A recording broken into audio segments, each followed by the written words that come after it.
अस्सलामुअलैकुम, मैं हूं अक्सर ख़ान और आप देख रहे हैं अक्सर रेसिपीज़। वेलकम करती हूं आपको अपने यूट्यूब चैनल पर। बहुत माज़रत चाहती हूं पहले कि मैं इतने दिन बाद वीडियो अपलोड कर रही हूं। असल में मैं कुछ कामों में थोड़ी सी मसरूफ़ थी, तो इसी वजह से मैं वीडियोस अपलोड नहीं कर सकी। और ईद डील्स की जो वीडियोस, जो ईद केक की वीडियोस थी, वो मैं भी अपलोड कर रही हूँ। तो आप चल के आगे देखेंगे कि मैंने किस तरह के केक्स ईद पर बनाए। तो चलिए इसे बनाना शुरू करते हैं। अब हम 3 मिल्क केक बनाएंगे, जिसके लिए मैं मिल्क मिक्सचर रेडी कर लूँगी। मैंने यहाँ 3 मिल्क केक की रेसिपी डिटेल में नहीं दी, क्योंकि वीडियो ऑलरेडी लंबी है और भी लंबी हो जाती, इसी वजह से। इसके लिए मैंने 1 पाउंड का वनीला स्पंज बेक कर लिया था और साथ ही मैंने इसका मिल्क मिक्सचर भी रेडी कर लिया था। ये केक तकरीबन 2.5 पाउंड था और इस केक का फीडबैक भी मैंने वीडियो के लास्ट में ऐड किया है, तो आप उसे भी लाजमी देखिएगा। आप देख सकते हैं कि गाढ़ा सा मिल्क मिक्सचर बनकर तैयार हो गया है। यहाँ मैंने 1 पाउंड का वनीला स्पंज बेक किया है, जिसे मैंने 3 मिल्क केक के टिन में रख दिया है। तो आप इसे देख सकते हैं मैं इसे किस तरीके से रख रही हूँ। मैंने इसे 2 पैन्स में बेक किया था 6-6 इंच के, तो इसीलिए मैंने एक पूरा स्पंज रख दिया था और साथ ही एक लेयर जो रह गई थी उसे मैंने साइडों पर टिन को फिल कर दिया था उससे। तो आप देख सकते हैं अब मैं इस पर मिल्क मिक्सचर डालूँगी और आप इसमें जितना मिल्क मिक्सचर डालना चाहें डाल सकते हैं, क्योंकि ये केक बहुत ही जूसी बनकर तैयार होता है। तो इसी वजह से ही हम इसमें मिल्क का इस्तेमाल ज़्यादा करते हैं। मिल्क मिक्सचर मैंने केक में ऐड करने के बाद केक को आधे घंटे के लिए फ्रिज में रख दिया था, ताकि ये थोड़ा सा सेट हो जाए। तब तक मैंने क्रीम को विप कर लिया था।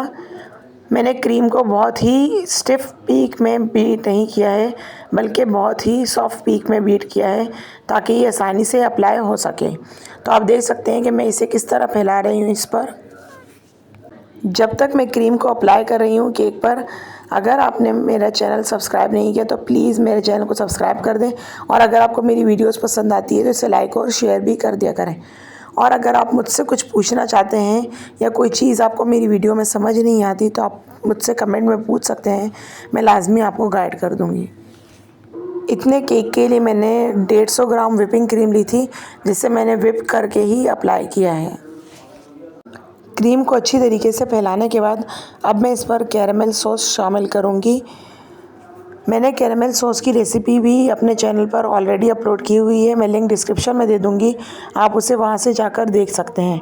स्नीकर्स केक की रेसिपी जो मैंने अपलोड की थी, उसी में ही कैरेमल केक की रेसिपी है, तो मैं लिंक डिस्क्रिप्शन में दे दूँगी, आप उसे वहाँ से जाकर देख सकते हैं। मैंने कैरेमल को थोड़ा सा गर्म कर लिया था, ताकि थोड़ी सी थिन कंसिस्टेंसी में आ जाए, ताकि हम इसे अच्छी तरीके से केक पर डालकर इस पर पैटर्न बना सकें।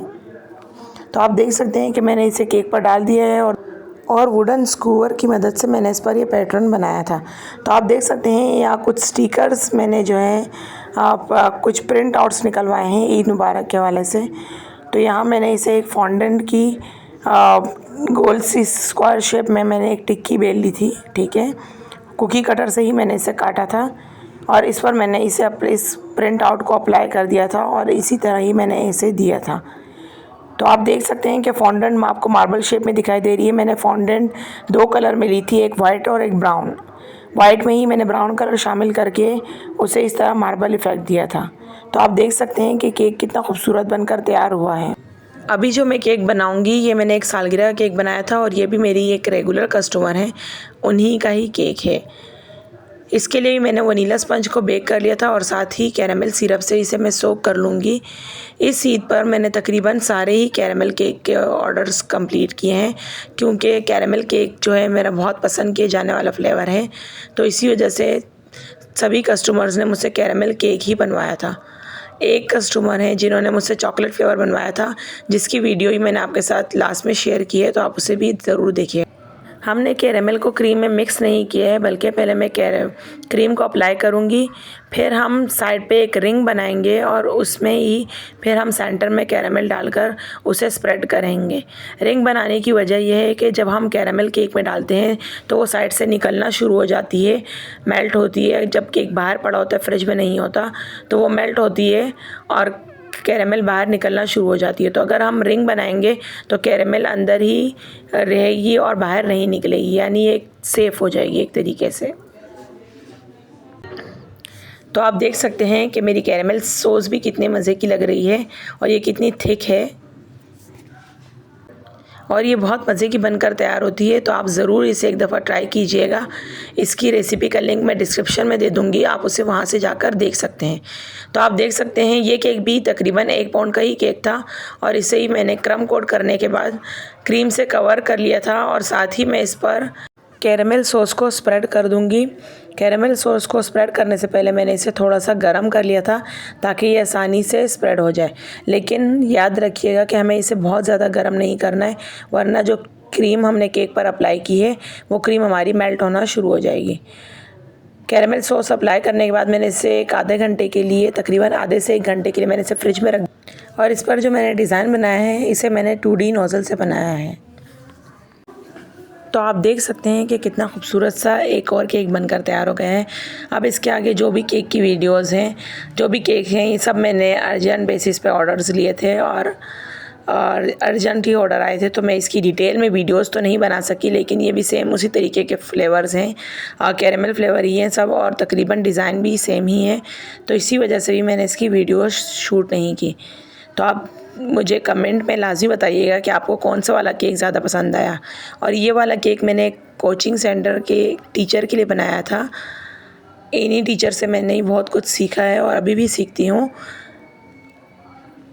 ये मुझसे एक स्टूडेंट ने ऑर्डर किया था सर के लिए और साथ ही ये 2 कप केक्स भी, तो ये चॉकलेट फ्लेवर के थे। तो आप फीडबैक देख सकते हैं। उम्मीद करती हूँ कि आपको आज के केक्स की वीडियोस पसंद आई होगी। तो चलती हूँ, फिर मिलूँगी आपसे एक सिंपल सी और आसान सी वीडियो के साथ इंशाल्लाह। अल्लाह हाफ़िज़।